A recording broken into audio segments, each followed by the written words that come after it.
Olá, começa agora mais um programa Sem Filtro e aqui a gente abre um espaço para um debate com a participação de jornalistas convidados. O Sem Filtro discute questões de impacto da sociedade e entrevista personalidades de destaque que vão falar de política, economia, educação, saúde, turismo, cultura, entre outros assuntos. Hoje convidamos para o debate o deputado federal Duarte Júnior. E os jornalistas convidados de hoje são Isaías Rocha, da Rádio Nova FM, e Geraldo Jensen, editor-chefe de osanalistas.com. Sejam todos muito bem-vindos. E estamos conectados com você por meio das mídias sociais, pelos endereços que aparecem aí na telinha. Ensino público, inserção no mercado de trabalho, combate, desigualdade social e avanços das políticas de enfrentamento à pobreza. Agendas que certamente vão estar presentes no cenário político em Brasília. E é sobre este e outros assuntos que o Sem Filtro de hoje entrevista o deputado federal do PSB do Maranhão, Duarte Júnior. Mas antes da entrevista, a gente vai conhecer um pouquinho sobre a sua trajetória. Vamos lá. Duarte Júnior é professor, doutor em Direito Constitucional e mestre em Políticas Públicas pela Universidade Estadual do Maranhão. Foi presidente do PROCON-MA entre 2015 e 2018. Em 2018, foi eleito deputado estadual pelo PCdoB, sendo o mais votado na capital maranhense. Na Assembleia Legislativa, apresentou 98 leis aprovadas no campo educacional, defesa dos animais, direitos do consumidor e na inclusão das pessoas com deficiência. Em 2022, Duarte avançou para a Câmara dos Deputados e foi eleito com 111.019 votos. Muito bom, quero novamente cumprimentar todos e agradecer a participação no programa de hoje. E vamos falar para um assunto mais recente, é a sua indicação, deputado, para a vice-liderança da bancada do PSB na Câmara dos Deputados. Sabemos que é uma disputa por agendas na aprovação de projetos na Câmara, ela tem um desequilíbrio aí de forças, considerando a maioria dos deputados eleitos do partido do PL. Como é que está esse cenário e como que o senhor vai desenhar essas estratégias e alianças em Brasília? Seja bem-vindo. Muito obrigado, Josi. É um prazer estar aqui contigo, Isaías, Geraldo, grandes amigos. Josi, em especial, conheço desde a época do mestrado na UFMA aqui em Políticas Públicas. Você fazia o doutorado, fazia o mestrado, então é uma grande alegria, uma honra estar aqui com vocês, falando um pouco sobre o nosso trabalho, sobre a nossa atuação. E agora, nesse novo desafio na Câmara Federal, como deputado federal, com a responsabilidade de representar os maranhenses, não só aqueles que votaram, mas todo e qualquer cidadão maranhense que precisa da política, e todos nós precisamos de uma política pública efetiva em todas as áreas, na área da educação, na saúde, na geração de emprego e oportunidades. E começar já como indicado para a vice-liderança do PSB, realmente uma grande responsabilidade. Nós vamos ter que conservar algumas qualidades, como, por exemplo, a busca pelo diálogo. A bancada do PL, uma bancada mais extremista, acabou fazendo muitos candidatos, fazendo muitos deputados federais. Então, com certeza, o desafio é apaziguar os ânimos, deixar os debates de eleição para o período eleitoral e colocar em prática um sentimento de que não existem dois Brasis. Existe um Brasil e nós precisamos nos unir naquilo que nós temos em comum. Somos todos diferentes, precisamos respeitar as diferenças e buscar dialogar. O PSB ele tem muito essa característica, não é um partido de extrema, direita e esquerda, mas é um partido que busca dialogar e que agora conta com 3 ministérios, com o vice-presidente da República, o Geraldo Alckmin, e com certeza vai representar um bom papel no Congresso Nacional. Certo, foi uma brisa isso? Não, Geraldo, perdão. Pô, não, tá na ponta da língua, Isaías? Então, vai lá, Geraldo, você. Eu só queria emendar, para continuar nesse assunto, deputado, a gente está no meio de um processo da união entre o PP e o União Brasil, que durante a conclusão desse processo aí vai se transformar na maior bancada da casa e vai ficar bastante forte, inclusive aqui no Maranhão. E à frente do PP e dessa união entre eles em nível nacional, nós teremos o seu colega, o deputado Fufuquinha, que vai ficar bastante forte no Estado. Como é que o senhor avalia essa junção destes dois partidos que já são grandes, se eles fizerem a federação, vai ficar mais poderoso ainda. Acha que vai ser impactante durante as votações lá no Congresso? Olha, já são partidos que têm características muito semelhantes, não são partidos com características muito ideológicas, mas são partidos ali de centro, e com certeza vai aumentar a representatividade com o maior número de parlamentares. Claro que isso representa força nas votações, representa a busca por mais espaços dentro dos governos, tanto do Estado quanto do governo federal. Eu acredito muito na liderança do Fufuca. O Fufuca é um jovem que já tem um destaque nacional, é muito respeitado, tem uma grande relação de amizade com o presidente da Câmara, o Arthur Lira. Tenho conversado bastante com ele nesse período em que tomei posse para deputado federal, sempre conversamos bastante, buscando melhorias para a cidade de São Luís e para o estado do Maranhão. E, no caso, essa união não é algo incomum. Não está acontecendo só entre o PP e a União Brasil, está acontecendo também com o PSB. O PSB e o PDT, a gente tem conversado bastante no Congresso Nacional para que a gente possa unificar essas bancadas. O PDT reduziu o número de parlamentares, hoje tem 17, o PSB também houve uma redução, caiu de 34 para 14, então a tendência é que haja essa união. E é um novo momento. Vai, com o passar dos anos, reduzir bastante o número de partidos, e isso eu acho de forma muito positiva para que esteja mais claro até para o eleitor que tipo de partido aquele candidato faz parte, o que aquele partido representa, porque quando a gente tem mais de 30 partidos no país, as pessoas não conseguem identificar qual é a ideologia daquele partido, quais são as causas que ele defende. Então, essa união entre partidos, a federação, a federalização, a união em blocos, é um passo inevitável. Primeiro, parabéns aí pelo início do trabalho. Qual o seu principal projeto para estrear Brasília aí com essa projeção não só a nível de país, mas também a nível de Maranhão? E como é que o senhor avalia essa redução de partidos, né? Ou pelo efeito da cláusula de barreira, ou pelo efeito de uniões, né, que formam aí as chamadas federações. Isso também não dificultaria, por exemplo, a possibilidade de um ou outro político sonhar com uma ou outra disputa majoritária nos estados de origem, por exemplo? Eu vejo de forma muito positiva, Isaías, porque tudo passa por um processo. A gente percebe que essa grande quantidade de partidos não traduz, por exemplo, a possibilidade, o aumento da possibilidade de alguém ser candidato a vereador, a prefeito, a algum cargo eletivo. Pelo contrário, a gente percebe que os caciques acabam tendo domínio de 2, 3 partidos, muitos desses partidos de gaveta, para fazer negociação, para vender esses partidos, e não para uma ideologia, não para um projeto de cidade, não para um projeto de país. Então, eu vejo de forma muito positiva, porque quanto mais reduz a quantidade de partidos, mais aqueles candidatos passarão por um crivo social, vão ser candidatos que representam um movimento social dentro do próprio partido, uma liderança dentro do próprio partido, e com certeza a gente vai ter candidaturas que tenham maior representatividade. Quanto aos projetos, eu tenho causas que são inegociáveis. A defesa do consumidor, vim do PROCON, sou advogado, a luta pelo direito das pessoas com deficiência, tenho a honra de ser o primeiro deputado do estado do Maranhão a contratar uma pessoa com deficiência para compor o nosso time de gabinete. Minha primeira lei da minha vida, 2019, foi sobre os direitos da pessoa com deficiência, inserção na identidade, sobre condições de saúde, se tem autismo, se tem síndrome de Down, para não ter aquele constrangimento de ter que andar com papel para demonstrar se tem algum tipo de deficiência. Nem toda deficiência está estampada no rosto. Então, isso foi algo que foi fruto de muita reclamação na época que eu era presidente do Viva, e quando fui deputado estadual, a gente inseriu na identidade o RG+, essas questões.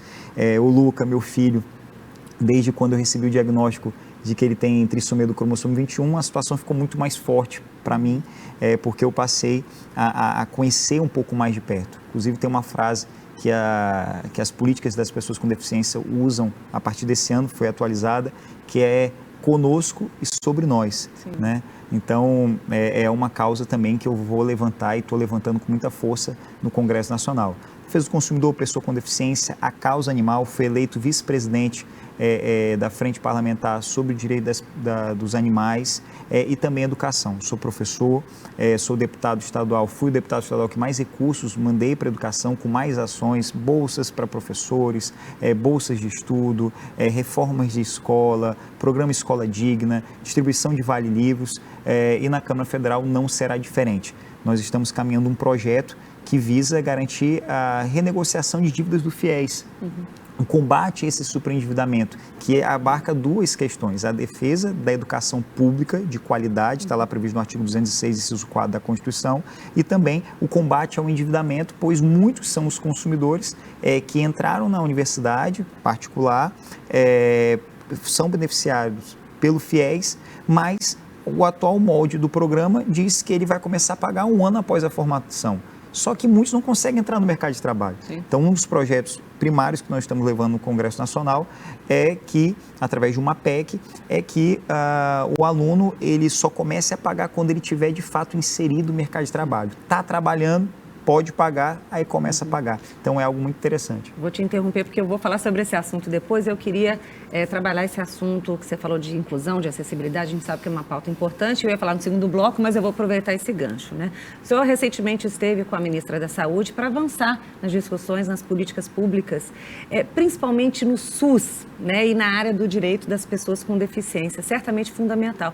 Eu queria te ouvir, Duarte, os desafios da atenção primária no acesso ao serviço público. Como é que está a situação aqui? Olha, Josi, já adianto até em respeito a quem nos assiste que a luta por esses direitos fundamentais é uma luta que precisa ser mais intensificada. A gente está falando da garantia de direitos de primeira, segunda e terceira geração ao mesmo tempo. A gente observa na nossa cidade, a capital, São Luís, os professores não têm condições de garantir um ensino inclusivo. Os cuidadores da rede pública municipal, muitos já abandonaram o concurso público porque não tem equipamento de proteção individual. Diariamente, pais e mães de alunos com autismo vão para a porta da prefeitura e o prefeito não recebe. Olha que a gente está falando de 20, 30 pais. O que custa receber? Por que essa quantidade pequena? É porque são poucos alunos? Não. São mais de 1.000, 1.500 alunos que têm algum tipo de deficiência e não conseguem matricular na escola. Mas poucos conseguem deixar o filho para poder ir fazer uma manifestação. Então, é algo que precisa de uma atenção muito especial. E a reunião que eu fiz no mês de fevereiro no Ministério da Saúde foi para tratar de um ato especial que ocorrerá no final agora do mês de março, no dia 21 de março, que é o Dia Nacional e Internacional da Pessoa com Síndrome de Down.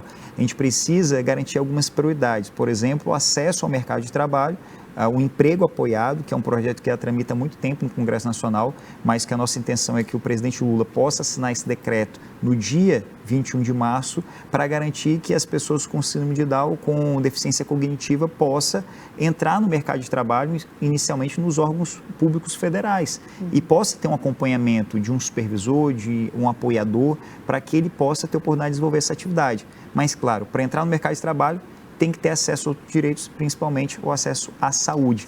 Então, nessa área da saúde, a conversa com a ministra foi para inserir nesse decreto questões básicas de saúde, como, por exemplo, o teste do pezinho ampliado, o diagnóstico precoce, o cariótipo, o ecocardiograma pediátrico, porque é caro. É pesado, é difícil demais, e quando as pessoas não têm como pagar por isso, não faz. Isso não faz o que acontece, perde a qualidade de vida, perde a oportunidade. E é por isso que a gente dificilmente vê uma pessoa com autismo, uma pessoa com síndrome de Down no mercado de trabalho. Por que não está no mercado de trabalho? Porque não é capaz? Não, todos nós somos capazes. Mas todos nós, independentemente de termos deficiência ou não, precisamos apenas de uma oportunidade. Então, a ideia é garantir esses direitos básicos para que possam ter acesso à saúde, possam ter acesso à educação e aí sim começar a entrar no mercado de trabalho. Perfeito. A gente encerra por aqui. O nosso entrevistado de hoje é o deputado federal Duarte Júnior e a gente volta já já.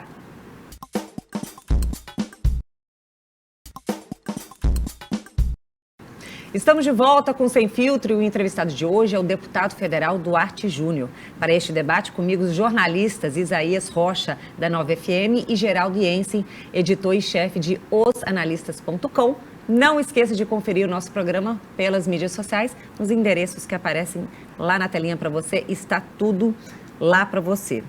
Duarte, vou abrir ainda falando sobre essa questão da inclusão, da acessibilidade. A gente sabe que desenhar e implementar políticas públicas de saúde de forma eficaz, com intervenções eficazes, é um desafio, né? Mas uma das coisas que a gente estava conversando durante o intervalo também é a preparação desses profissionais, né? A abertura de vagas para você ter profissionais preparados para receber as pessoas, né, com deficiência e garantir, de fato, esse direito, esse acesso. Como que você também tem articulado essas questões? Olha, Josi, esse é um grande desafio, porque o acesso a esses direitos são muito precários hoje. O que acontece no governo do Estado? O governo do Estado abriu 2 canais, está abrindo agora um terceiro, que é a Casa de Apoio Ninar, o TEA 12+, e o Ser do Olho d'Água.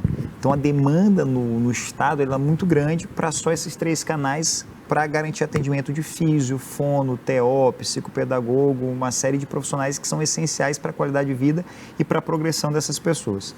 Mas a gente vê, por exemplo, a nossa cidade, a capital, ela não tem acesso a isso. Não tem um canal onde na Prefeitura de São Luís, no Poder Público Municipal, tem acesso a esses profissionais que não é uma rede cara.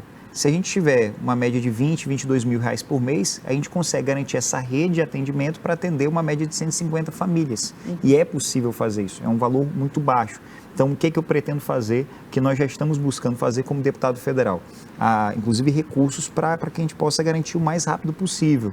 Garantir recursos para que a gente possa ampliar essa rede, inclusive mandando recurso federal para a Prefeitura de São Luís, para o Governo do Estado e para instituições como a APAI. A APAI de São Luís já funciona muito bem, por exemplo, no teste do pezinho, e se a gente garante a melhoria daquela estrutura e a ampliação dessa estrutura, a gente consegue garantir que essa APAI de São Luís seja um canal também para o acesso a esses profissionais. Então, essa é uma questão que a gente tem enfrentado bastante como deputado federal já nesse início de mandato, que é uma prioridade inadiável, e eu acredito que ainda esse ano a gente vai conseguir contribuir para a ampliação desses canais. Perfeito. Geraldo? Então, vou continuar nesse assunto, deputado. Eu estava me lembrando aqui, quando o senhor estava falando, que um tempo desse, os moradores dos prédios ali do Renascença foram obrigados a fazer aquelas rampinhas para cadeirantes e tal.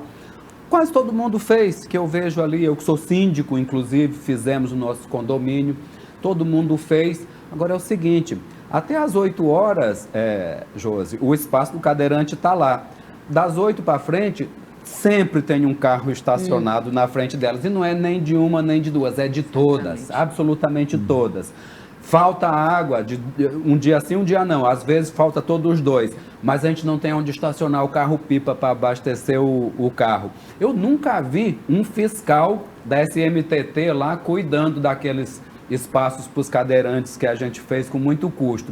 Os espaços entre as avenidas, Isaías, que é para os cadeirantes também, é usada por motoqueiro, que também não sabe o que é contramão, que é causa de uma percentagem enorme de acidentes na nossa cidade. Então, aqui na municipalidade, o senhor que já foi candidato a prefeito, é possível resolver isso aí ou é um trabalho de Sísifo? Ou é covardia, como um termo que o senhor usou um tempo desse para designar o prefeito?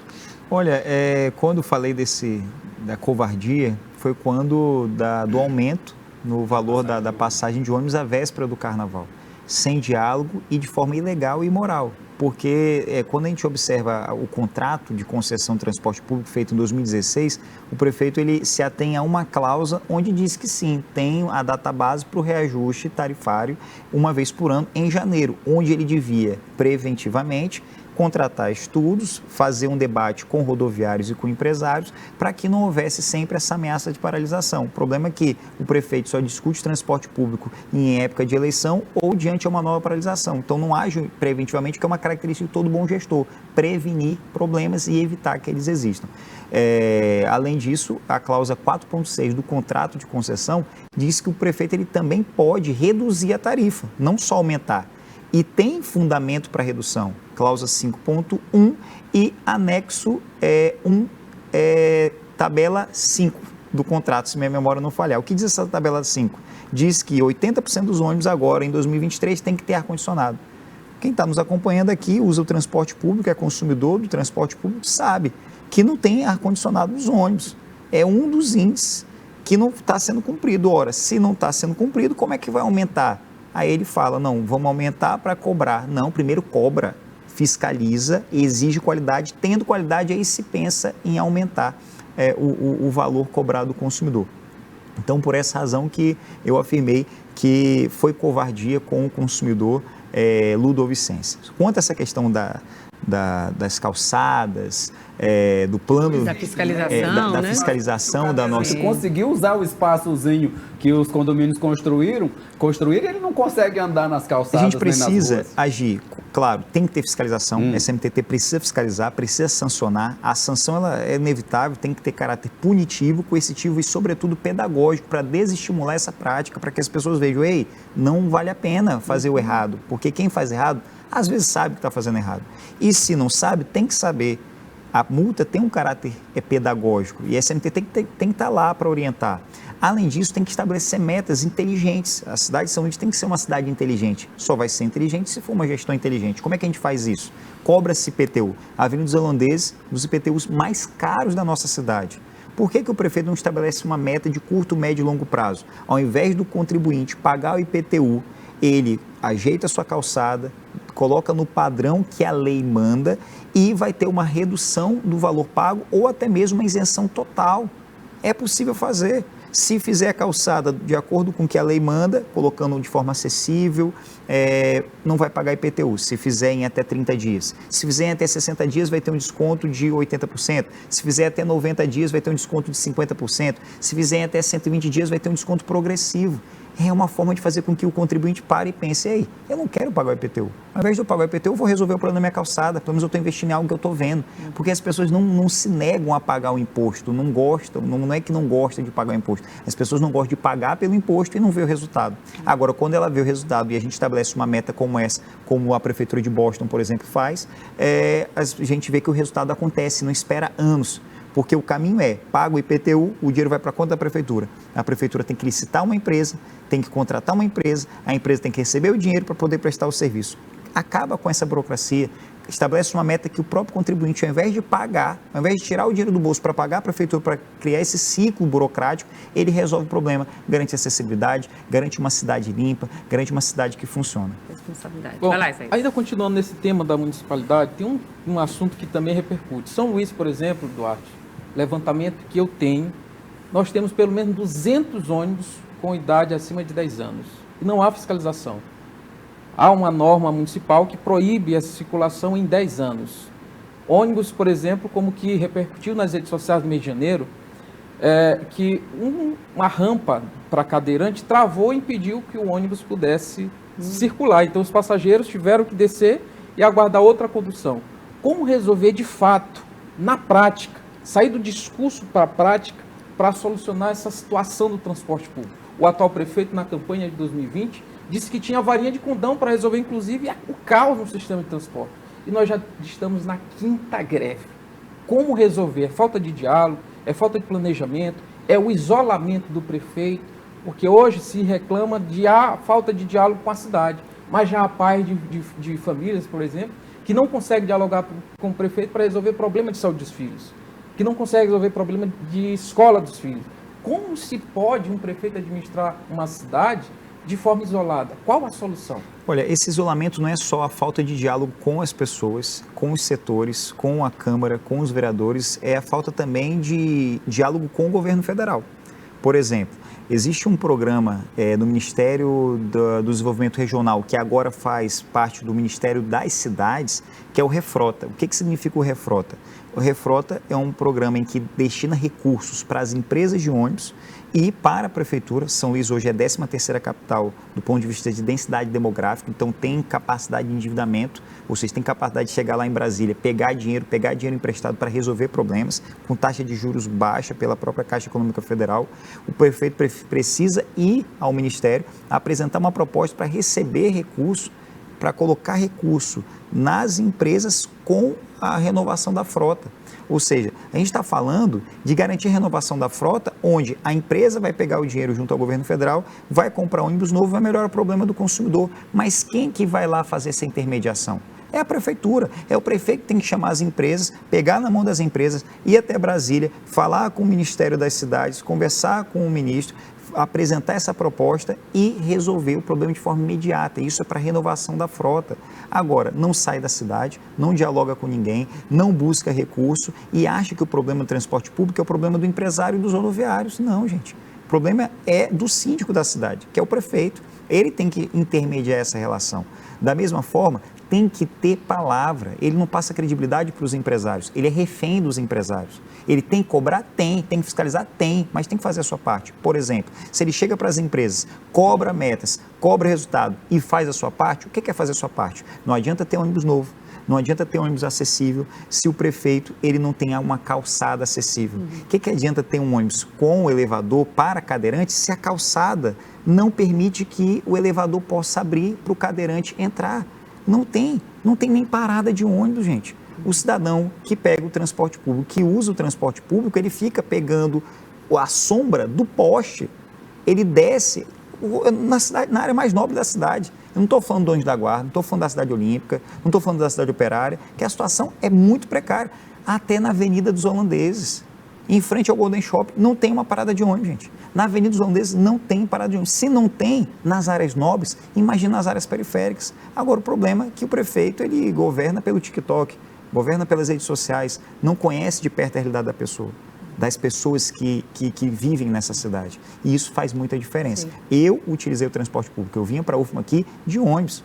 Eu sei onde o calo aperta, eu sei a dificuldade de acordar cedo, pegar um transporte público, a aglomeração. Eu sei a falta que faz um cobrador dentro do transporte público. Porque na hora que o rodoviário, que o motorista, ele para o ônibus para pegar o dinheiro, para poder contar e dar o troco, ele para o ônibus.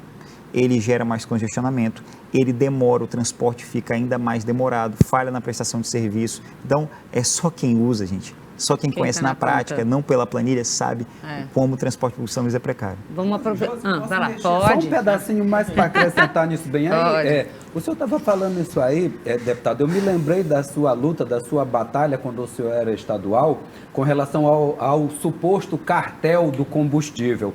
Então, deixa eu lhe fazer uma pergunta. O senhor acha que existe um cartel dos empresários dos coletivos, do transporte coletivo? Com certeza. Existe, sim, um cartel, existe uma combinação onde o prefeito hoje é refém. Ele é refém porque, em algum momento, ele precisou de favores do setor, talvez para a eleição, talvez para se eleger. Então, no momento que assume comprometido com determinados setores e não com coisas corretas, e não comprometido com quem mais precisa, não comprometido com a defesa do contribuinte, a defesa do consumidor, como é o meu caso. Eu, quando fui presidente do PROCON, enfrentei o setor, aprendi todos os ônibus com mais de 15 anos de circulação. Não estou prometendo, eu fiz. Eu fiz, está lá no meu passado, as ações que eu fiz. Então, se eu fiz num órgão bem pequeno de fiscalização, imagina na prefeitura. Essa era a proposta que nós apresentamos em 2020 e, claro, vamos apresentar também em 2024. A falta de um diálogo possível direto, por exemplo, através de uma agência municipal, né, de transporte ou um conselho municipal de transporte, atrapalha ou dificulta ou aumenta, digamos assim, esse caos no sistema? Isaías, eu vou te interromper porque a gente tem que chamar um intervalo, a gente fecha esse segundo bloco. Nosso entrevistado de hoje é o deputado federal Duarte Júnior. A gente volta já com essa pergunta, viu?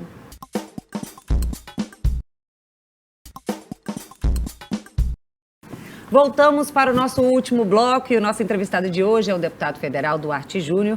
Comigo aqui hoje, ampliando este debate, um time de jornalistas convidados aqui no estúdio da TV UFMA, Isaías Rocha, da Nova FM, Geraldo Jensen, editor e chefe de osanalistas.com.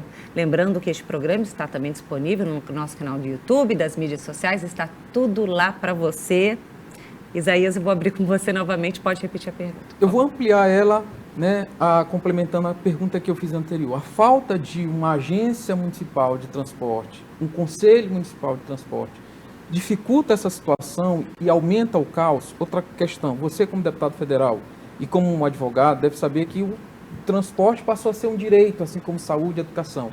Só que diferente de saúde, que tem o SUS, e de educação, que tem o Fundeb, transporte não tem um financiamento. Duarte, como resolver essa situação no plano nacional e no plano municipal? Olha, existem fontes de recursos federais. Por exemplo, no ano passado caiu na conta da prefeitura mais de 6 milhões de reais federais, verbas federais, para pagamento de passagens de idosos. Ou seja, o idoso tem a gratuidade. é uma lei federal. Quando ele acessa o transporte público e utiliza ele gratuitamente, o governo federal coloca na conta da prefeitura 6 milhões de reais. Ou seja, claro que precisa de recurso para melhorar o transporte, mas o recurso não é só para comprar um ônibus novo. A gente precisa também pensar novas vias de transporte. São Luís ela acaba se tornando refém também por causa disso. É só o transporte através de ônibus, é só essa via que o consumidor tem na nossa cidade.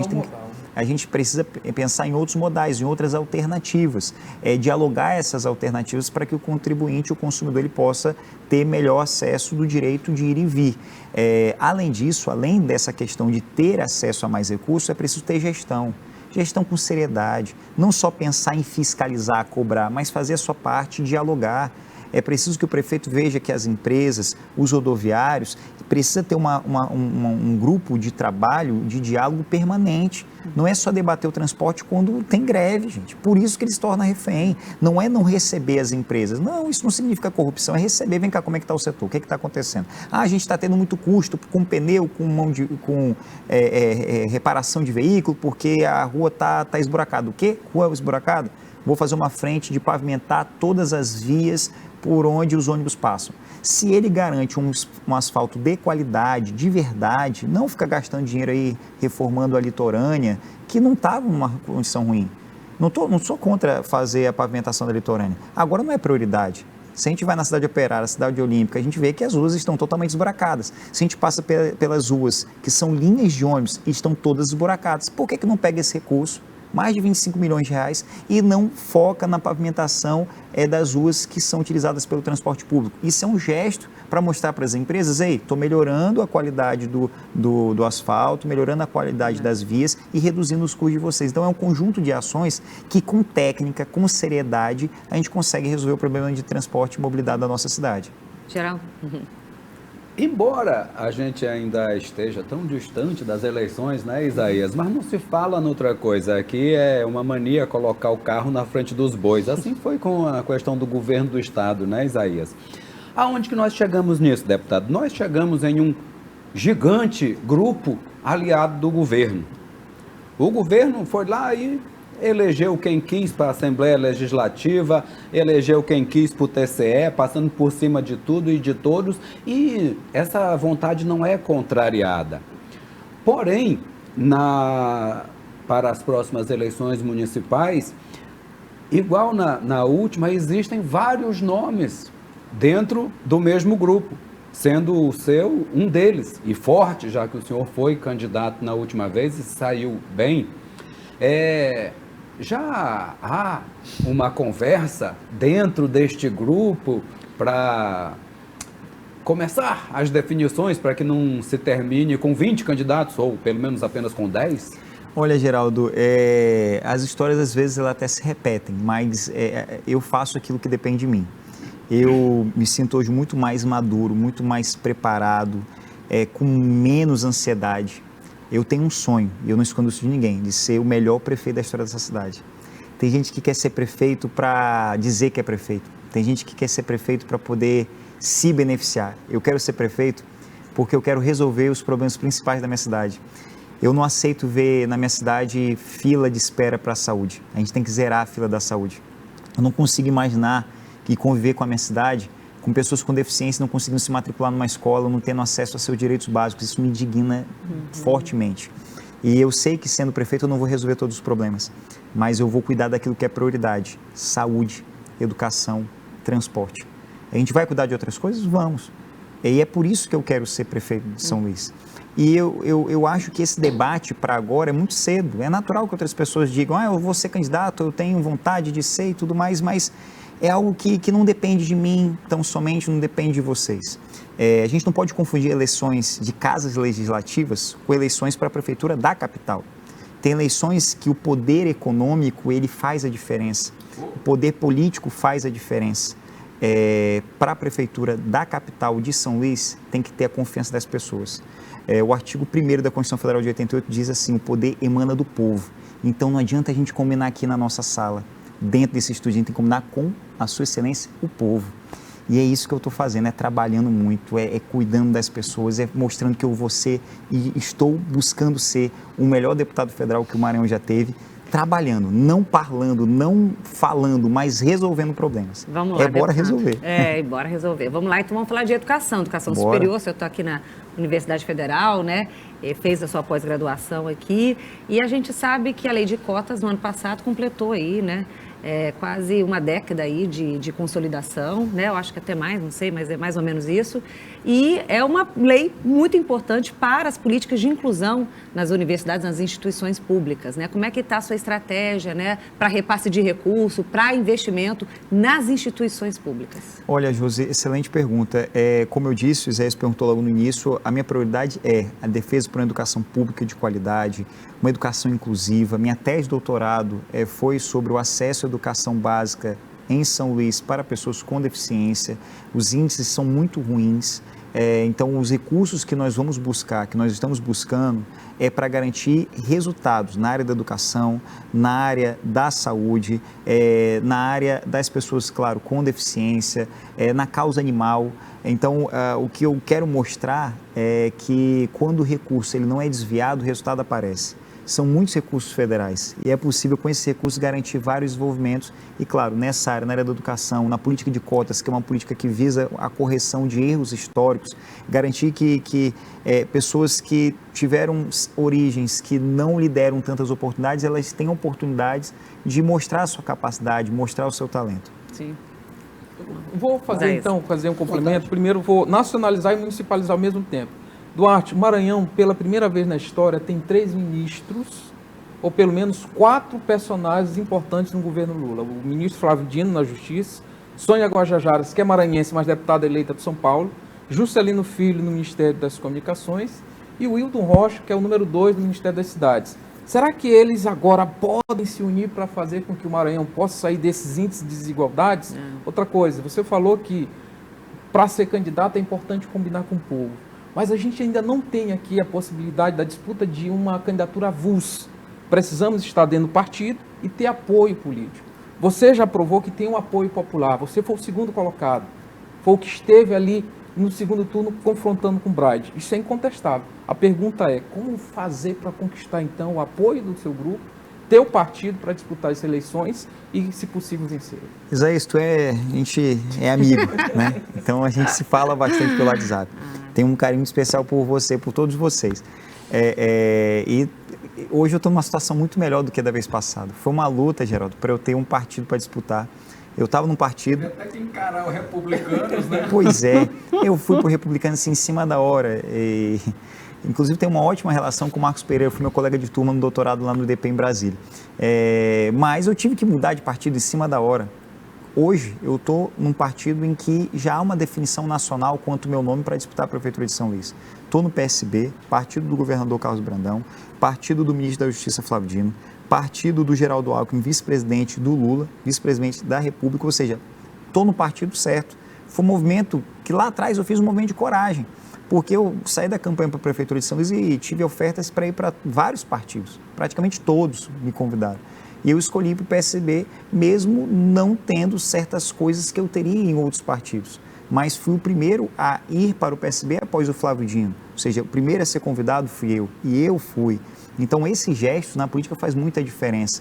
Então, hoje eu já tenho um partido para disputar, há um alinhamento nacional, o Siqueira sabe da nossa candidatura, está confirmada a nossa pré-candidatura, é algo que a gente vai deixar claro um pouco mais para frente, porque agora é hora de trabalhar. O ser humano comum que está em casa acompanhando, peço até desculpa, porque eu estou respondendo a pergunta, mas o povo que está em casa está preocupado em como colocar dinheiro no bolso, comida na mesa, buscar acesso à saúde, buscar acesso a oportunidades. Só os políticos profissionais, eu não sou político profissional, não venho de uma família de políticos, é que discutem político o tempo todo. Ganham uma eleição, já pensam em outra eleição, e é algo terrível, terrível. Eu acho que a maior vantagem que tem é o Senado, que é eleição de 8 em 8 anos, né? Mas é só político que gosta de ficar discutindo isso toda hora. E quanto à sua segunda pergunta, eu acredito que nenhum de nós temos o direito de errar, porque o Maranhão está no seu melhor momento, estadual e nacional. Então agora não tem desculpa, há um alinhamento direto com o governo federal. São vários ministros maranhenses. O Brandão, por exemplo, tem mais de 10 11 amigos que são ministros, amigos mesmo, da época que ele foi deputado federal, da época que ele era vice-governador e viajava com ele para eventos nacionais e internacionais. Então, as pessoas precisam agora de resultado. É de ver problema resolvido, é ver, gente, o que vai acontecer agora, já que o meu presidente ganhou, o meu senador ganhou, o meu deputado federal ganhou, o meu deputado estadual, todo mundo ganhou, então o que eu vou ganhar com isso? Então é a hora de unir forças. Por exemplo, o Hildo é de uma oposição ao Flávio, esquece isso, pelo amor de Deus, esquece, é se unir pelas pessoas e para as pessoas. É isso que eu estou levando para o Congresso, assim, estou levando de coração muito, muito, muito cheio de esperança. Eu não sei se aconteceu com vocês, mas desde que eu virei pai, e não só pai da Judite, que é minha cachorrinha, mas pai do Luca, a minha visão sobre a vida, sobre as pessoas, sobre a política mudou muito, muito. Eu não posso mudar o outro, mas eu posso mudar, eu posso fazer diferente para tentar fazer a diferença. Então, eu estou indo assim com o coração muito aberto para poder dialogar com os diferentes, sem rancor, porque o que importa é honrar a confiança das pessoas. Perfeito, Isaías. Isaías não, Geraldo. Essa diferença é absolutamente notável, viu, deputado? Eu acho que ser pai é muito bom. Mas, Isaías, é porque eu sou uns 2 anos mais velho do que vocês e eu me lembro de um outro tempo onde nós também tivemos muitos nomes, muitos maranhenses lá como ministros, a exemplo de Zé Reinaldo, de Alexandre Costa, de Lobão e outros aí que eu não me lembro o nome porque não continuaram marcando. Ou seja, não é inédito isso. E agora nós temos lá por cima um grupo assim que é meio remanejado. Então, uma pergunta certa, deputado, o Grupo Sarney está de volta ao Maranhão? Olha, na verdade não está de volta, sempre esteve, né? E o Sarney é algo que, assim, falem bem ou falem mal, mas ele é de uma capacidade política fantástica, que dialoga com todo mundo. Então, é algo que pode até não gostar, mas é preciso respeitar. E, quando possível, até ouvir dialogar, né? Eu acho que é momento de diálogo, né? O próprio prefeito de São Luís, perdi a eleição passada para ele, mas se ele tivesse disposição, eu dialogaria com ele. O próprio governador Brandão, há muito tempo eu falava, Brandão, vocês precisam conversar. Há muito tempo vocês precisam conversar. Ele que não queria receber Brandão, impressionante. Agora, recentemente, fevereiro, que recebeu, o Brandão recebeu ele, agora que ele quis sentar com o Brandão. Então, a gente tem que parar com essas coisas, gente. É igual um jogo de futebol, o time Flamengo e Vasco, Moto e Sampaio, não se cumprimentam na frente ali, no início da partida, quando começa o jogo não brigam e tudo mais, às vezes tem até pancadaria, mas termina o jogo, não se cumprimenta, troca a camisa. Por que vai ter essa guerra, esse ódio? Ninguém ganha com isso. Deputado, o senhor tem conversado bastante, né, com o Ministério da Justiça, né, e destinado, né, se comprometer a destinar recursos, né, para a compra de viaturas para as delegacias, né, inclusive especializadas de proteção animal. Como é que tem sido essa articulação lá com as secretarias em Brasília e, de fato, que tipo de recurso mais pragmático virá aqui para o Estado? Olha, recebi já o secretário de Segurança, o Coronel Leite, em fevereiro, a secretária da Mulher, a Célia Salazar, ambos com projetos para viabilizar recursos, né? Por exemplo, no caso das políticas das mulheres, tem a Patrulha Maria da Penha, tem o ônibus Lilás, que leva acesso a exames, consultas, orientação. No caso da Secretaria de Segurança, além da Patrulha Maria da Penha, tem também as viaturas para o combate aos maus tratos, ou seja, crimes contra os animais, tem que pegar quem está cometendo crime, tem que levar para a delegacia, vai ter uma delegacia especializada em crimes contra os animais aqui no Maranhão e também no resgate, né? Ou seja, uma viatura também para o Corpo de Bombeiros. Isso já são compromissos que nós vamos fazer. Outras questões relacionadas a obras que eu já posso adiantar, também relacionado ao castramóvel, né? Um programa de castração que nós fizemos como deputado estadual, castramos mais de 10 mil animais e como deputado federal nós pretendemos fazer pelo menos 4, 5 vezes mais do que isso, através da Universidade Estadual e também através através da Secretaria de Saúde. E isso são algumas ações que já estão engatilhadas para que possa ser realizado. Mas, como eu disse já e repito, meu objetivo é garantir também o atendimento a essa saúde da pessoa com deficiência, com físio, fono, terapeuta ocupacional, ampliar essa rede, não só a Casa de Apolinar, o TEA 12+, o CEA do Olho d'Água, não é o suficiente. Então, o objetivo é garantir recursos para ampliação desse serviço. Ótimo. Dá até para mais uma pergunta. Como é que está? É para encerrar, né? É para encerrar. Como é que está o clima lá em Brasília, deputado, depois daqueles acontecimentos do começo do ano extremamente violentos, onde, por exemplo, é de chorar ver aquilo que fizeram com as obras de arte do Congresso. E como é que é o trato entre os remanescentes bolsonaristas que ainda se utilizam de estratégias violentas? Olha, de fato, muitos apoiadores do Bolsonaro foram eleitos, né? Então, o clima no plenário não é daqueles mais amistosos. Eu até chamei a atenção num dos meus primeiros discursos quanto a isso. A gente tem que se unir pelas pessoas.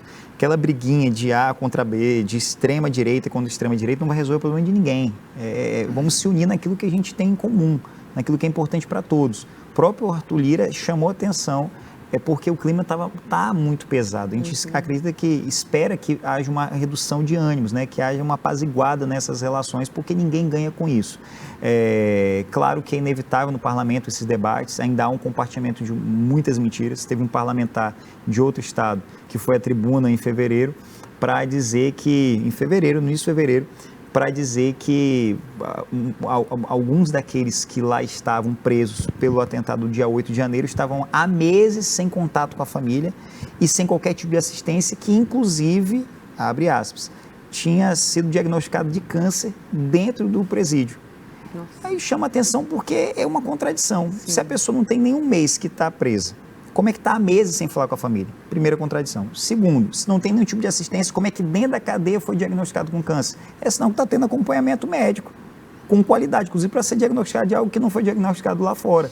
Então, são essas contradições que a gente percebe que o discurso é raso e mentiroso. Então, isso não leva ninguém a lugar nenhum. Pelo contrário, tira das pessoas a confiança na política e nos políticos, e a gente pretende eliminar isso com a maior brevidade possível. Temos que fechar o programa de hoje. Infelizmente, nosso entrevistado de hoje é o deputado federal Duarte Júnior. A gente falou de assuntos, né, que certamente interessam, né, estão na Câmara lá na Brasília, formulação, ampliação de políticas públicas, tanto em nível nacional como aqui no estado. Eu quero agradecer a participação dos jornalistas convidados no programa de hoje: Isaías Rocha, da Nova FM, Geraldo Yensen, editor e chefe de osanalistas.com. Deputado, as suas últimas considerações, por favor. Te agradeço, Josi, parabenizo aqui pela TV UFMA. Obrigado, Isaías. Obrigado, Geraldo. É um prazer estar aqui com vocês. Agradecer a todos que estão acompanhando. Espero que tenham gostado da entrevista. Saiba que meu maior objetivo é continuar trabalhando ao máximo para resgatar a confiança das pessoas na política e nos políticos. Claro, sou ser humano, posso em algum momento errar, mas sempre vou buscar acertar e buscar garantir muito mais do que promessas, mas resultados. É assim que a gente vai fazer uma política diferente e decente. Qualquer coisa, pode chamar lá nas redes sociais, Duarte Júnior no Facebook, Instagram, e bora resolver.